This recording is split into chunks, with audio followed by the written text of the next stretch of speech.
Salut à tous, on se retrouve aujourd'hui pour une nouvelle vidéo Pokémon. Aujourd'hui on va parler d'avant-première, une vidéo que certains je pense attendent impatiemment. Dès ce week-end, nous aurons droit aux avant-premières de la nouvelle série Mega Evolution 3 Équilibre Parfait. 2 week-ends d'avant-première exactement où il sera possible de s'affronter en découvrant les nouvelles cartes, de nouvelles cartes et de nouveaux decks préconstruits dont on connaît les cartes promo depuis déjà quelques jours. Alors je fais donc cette vidéo un petit peu tard mais elle me tenait vraiment à cœur. Vous avez beaucoup aimé la précédente sur les avant-premières Flammes Fantasmagoriques. Vous étiez nombreux à me réclamer cette vidéo. Il est donc temps d'analyser tout ça. Pour Équilibre Parfait, on aura le droit à 4 nouvelles cartes promotionnelles. Majaspic, Golgopath, Rexilius et Dimoclès. Que des Pokémon évolutifs et vous l'aurez remarqué, 2 Pokémon de type combat. Et à première vue, contrairement à Flamme Fantasmagorique, tous ces decks ont l'air d'être assez équilibrés. Mais dans cette vidéo, il faut faire des choix, donc c'est parti pour mon classement. En quatrième place, le Pokémon qui me paraît le plus évident, c'est Golgopath. Golgopath a une attaque enfoncement pour 2 énergies combat et 1 énergie incolore qui fait 80 dégâts. Mais le plus intéressant, c'est son talent. Une fois pendant notre tour, on pourra attacher une énergie combat de notre main à l'un de nos Pokémon de combat, qu'il soit sur le banc ou sur le poste actif. C'est très intéressant et c'est même peut-être la carte qui sera la plus jouée parmi les 4 dans la méta. Mais malheureusement, dans le format avant-première et face à tous ses concurrents, je trouve que c'est la moins bonne carte. Alors ce n'est pas l'attaquant principal de ce deck, l'attaquant principal ce sera Démétéros, mais malheureusement la meilleure attaque de Démétéros fait 120 dégâts pour 3 énergies. Certes, lui est un Pokémon de base, mais ça me semble quand même un peu compliqué. Parce que vous allez voir que les autres Pokémon ont de bien meilleurs atouts.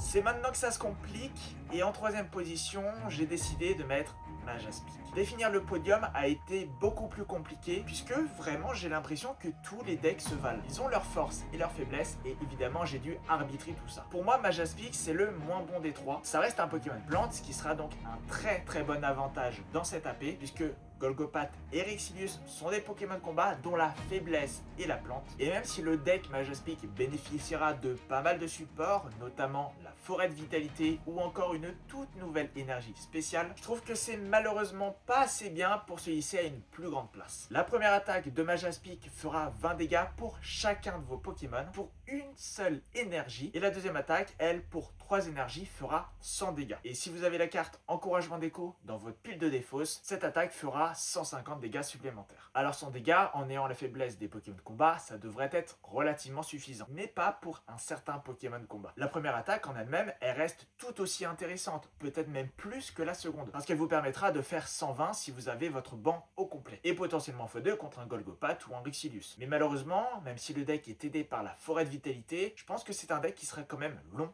à mettre en place. Et à moins d'avoir plusieurs cartes encouragement d'écho dans votre deck, la deuxième attaque, elle sera plutôt compliquée à utiliser.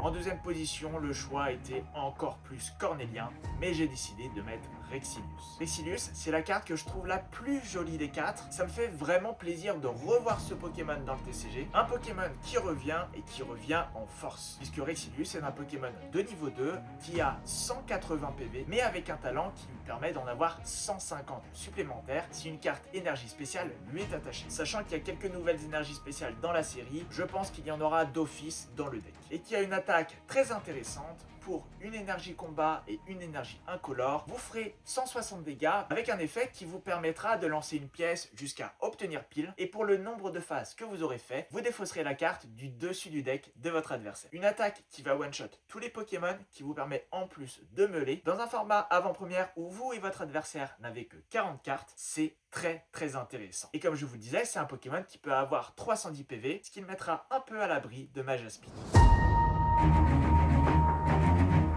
Et enfin, vous l'avez compris, le premier de ce classement, c'est Dimoclès. Pourtant, Dimoclès, c'est le Pokémon des 4 qui a le moins de PV. C'est un niveau 1 qui a 100 PV et qui n'a qu'une seule attaque. Mais une attaque redoutable puisque pour 2 énergies incolores, vous allez faire 60 dégâts pour chaque Monorpal, Dimoclès et Hexagide que vous allez montrer de votre main. Pas besoin donc de les mélanger à son deck, pas besoin de les défausser, vous avez juste à les montrer à votre adversaire. Et même pas besoin de montrer toute votre main. En gros, vous montrez 3 de ces Pokémon, vous allez attaquer à 180, et 180 ça one-shot tout, à part évidemment si Rexilius a une énergie spéciale attachée. 2 énergies incolores pour attaquer, c'est un coût relativement faible, mais en plus vous bénéficiez de super cartes support. Le labo métal pur qui amoindrira les attaques de vos adversaires, et l'énergie amorce qui vous permettra d'avoir directement les énergies nécessaires pour attaquer. Et pour couronner le tout, le deck va grandement bénéficier d'une règle spéciale du format avant-première, puisque dans les tournois d'avant-première, il n'y a pas de limitation à 4 exemplaires maximum d'une carte. Si dans les boosters de votre kit d'AP,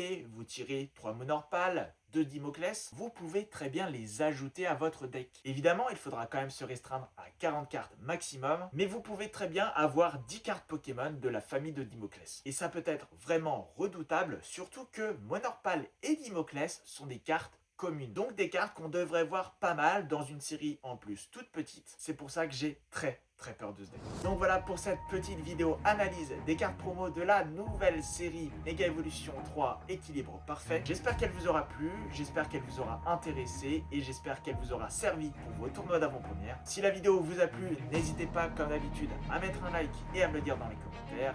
Et évidemment, n'hésitez pas à vous abonner et à activer la cloche. On se retrouve très vite pour de nouvelles vidéos. En attendant, portez-vous bien.